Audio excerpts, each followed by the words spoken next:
നമ്മുടെ problem read the price of 3 items and print the total bill amount. അപ്പോൾ ഈ ക്വസ്റ്റ്യനിൽ തന്നെയുണ്ട് നമുക്ക് ഇൻപുട്ട് കൊടുക്കേണ്ടത് എത്രയാണ്. 3 ഇൻപുട്ട്സാണ് ഇവിടെ ഉള്ളത്. അതായത് ഐറ്റത്തിൻ്റെ പ്രൈസ്, അതിനെ നമ്മൾ P1, P2, P3 എന്ന് വിളിക്കും. അപ്പോൾ അത് ഇൻപുട്ട് കൊടുത്തതിന് ശേഷം നമുക്ക് പെർഫോം ചെയ്യേണ്ടത് ഈ ഐറ്റത്തിൻ്റെ പ്രൈസ് ആഡ് ചെയ്യുക. 3 ആഡ് ചെയ്ത് അതിൻ്റെ റിസൾട്ട് നമ്മളൊരു വേരിയബിളിലേക്ക് സ്റ്റോർ ചെയ്യും. ഇവിടെ നമ്മൾ യൂസ് ചെയ്യുന്ന വേരിയബിൾ ടോട്ടലാണ്. അതിനുശേഷം അത് പ്രിൻറ്റ് ചെയ്യാൻ വേണ്ടി കൊടുക്കും. അപ്പോൾ അത് നമുക്ക് എങ്ങനെയാണ് റാപ്റ്റർ ടൂൾ വെച്ച് ചെയ്യുന്നതെന്ന് നോക്കാം. അപ്പോൾ അതിൻ്റെ കറസ്പോണ്ടിങ് അൽഗോരിതം നമ്മൾ ഇവിടെ എഴുതിയിട്ടുണ്ട്. ഞാൻ നേരത്തെ പറഞ്ഞു. അപ്പോൾ ആദ്യം നമുക്കറിയാം റാപ്റ്റർ ടൂളിൽ സ്റ്റാർട്ടും ഉണ്ടാവും എൻഡും ഉണ്ടാവും. ഇവിടെ നമുക്ക് സെപ്പറേറ്റ് തന്നെയായിട്ട് 3 ഇൻപുട്ട് സിമ്പിൾസ് നമുക്ക് കൊടുക്കണം. അപ്പോൾ അതിനു വേണ്ടി ആദ്യം ഇൻപുട്ട് സിമ്പിൾ സെലക്ട് ചെയ്യാം.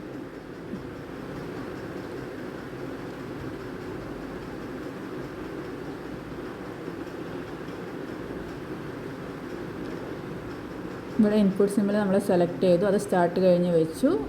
അതിൻ്റെ എഡിറ്റ് ഓപ്ഷൻ ക്ലിക്ക് ചെയ്തിട്ട് ആദ്യത്തേൽ ഇൻപുട്ട് പ്രൈസ് ഓഫ് ഐറ്റം 1 കൊടുക്കുക. രണ്ടാമത്തേൽ input item of price of item 2 കൊടുക്കുക. മൂന്നാമത്തേൽ ഇൻപുട്ട് പ്രൈസ് ഓഫ് ഐറ്റം 3 കൊടുക്കുക.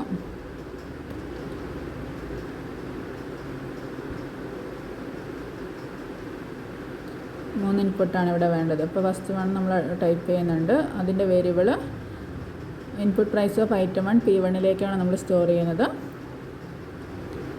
ഇനി second 1 input price of item 2 എന്ന് സ്ട്രിങ് കൊടുക്കുക. അതിൻ്റെ വാല്യൂ നമ്മൾ ഹോൾഡ് ചെയ്യാൻ യൂസ് ചെയ്യുന്ന വേരിയബിൾ P2 ആണ്.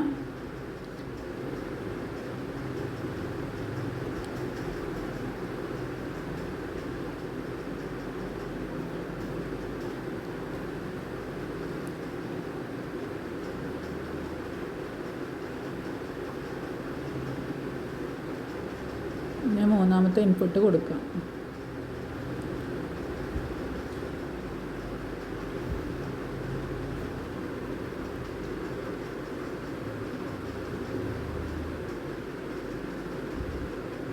അത് P3ലേക്ക് നമ്മൾ ഹോൾഡ് ചെയ്തു. ഇനി നമുക്ക് കാൽക്കുലേഷനാണ്. അതിന് നമ്മൾ അസൈൻമെൻറ്റ് എന്ന് പറയുന്ന സിമ്പിളാണ് യൂസ് ചെയ്യുന്നത് റാപ്റ്റർ ടൂളിൽ. അപ്പോൾ അസൈൻമെൻറ്റ് സെലക്ട് ചെയ്യുക. എന്നിട്ട് മൂന്നാമത്തെ ഇൻപുട്ടിന് ശേഷമുള്ള ആരോവിൻ്റെ അവിടെ പ്ലേസ് ചെയ്യാം. ഇനി അവിടെ നമുക്ക് സെറ്റിൻ്റെ അവിടെ എവിടേക്കാണോ കൊടുക്കേണ്ടത് ടോട്ടൽ ടൈപ്പ് ചെയ്യാം. 2ലേക്ക് അതിൻ്റെ കാൽക്കുലേഷൻ നടക്കുക. P1 + P2 + P3 കൊടുക്കുക.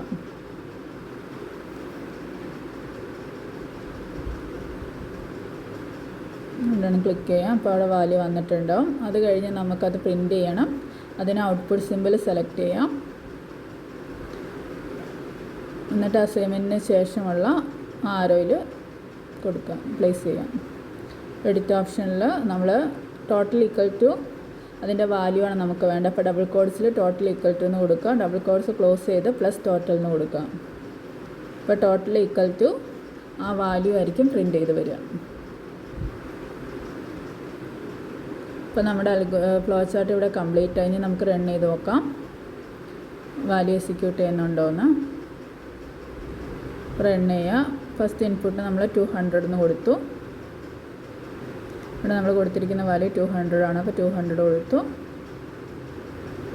ഓക്കെ. ഇനി അടുത്ത സെക്കൻഡ് വാല്യൂ നമുക്ക് 50 എന്ന് കൊടുക്കാം. ഒക്കെ ക്ലിക്ക് ചെയ്യുക. ഇനി തേർഡ് വാല്യൂ 25 എന്ന് കൊടുക്കാം. ഓക്കെ, ക്ലിക്ക് ചെയ്യുക. അപ്പോൾ നമ്മുടെ ഔട്ട്പുട്ട് എന്ത് പ്രിൻ്റ് ആവും? ടോട്ടൽ ഈക്വൽ ടു 275 എന്ന് പ്രിൻ്റ് ആവും.